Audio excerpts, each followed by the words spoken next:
Old എക്സ്പെൽസിന്റെ drawback touring friendly അല്ല എന്നതായിരുന്നു. Highways ഓടിക്കാനുള്ള power ഇല്ല, engine stress and vibrations after 75 km/h, seats comfortable അല്ല, pillion friendly അല്ല, luggage പ്രോപ്പറായി place ചെയ്യാൻ പറ്റുന്നില്ല എന്നതൊക്കെയാണ്. ഇതെല്ലാം പുതിയ എക്സ്പെൽസ് 210 ഹീറോ സോർട്ട് ചെയ്തിട്ടുണ്ട്. പുതിയ 210cc engine from charisma powerful ആണ്.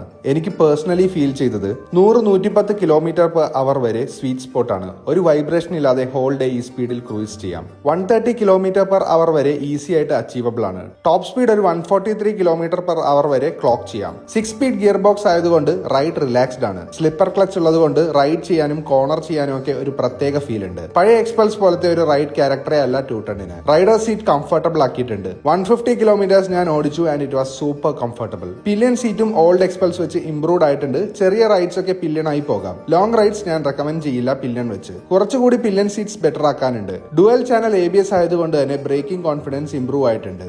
ലഗേജ് കീപ് ചെയ്യാനും പ്രോപ്പറായി ടൈ ചെയ്യാനും ലഗേജ് റാക്ക് ഒക്കെ കൊടുക്കുന്നുണ്ട്. ഓഫ് റോഡ് സിറ്റി ഓറിയന്റഡ് ആയിരുന്ന എക്സ്പൾസ് എന്ന മോട്ടോർ സൈക്കിൾ ഇപ്പോൾ ഒരു entry level adventure motorcycle ആയിട്ടുണ്ട്. Xpulse panniers, tank back, rear back, mobile holder ഒക്കെ ഹീറോ റിലീസ് ചെയ്തിട്ടുണ്ട്. ഹൈവേസ് അറൌണ്ട് 40-45 km/l മൈലേജും കിട്ടുന്നുണ്ട്. ഈ ഒരു പ്രൈസ് റേഞ്ചിൽ ഇത്രയും കേപ്പബിലിറ്റീസ് ഉള്ള വേറൊരു വണ്ടി നമ്മുടെ മാർക്കറ്റിൽ ഇല്ല. There is no direct competition for Xpulse 210. Off road review and city riding experience next വീഡിയോയിൽ അപ്ഡേറ്റ് ചെയ്യാം. If you have any Xpulse 210 doubts, let me know in the comments.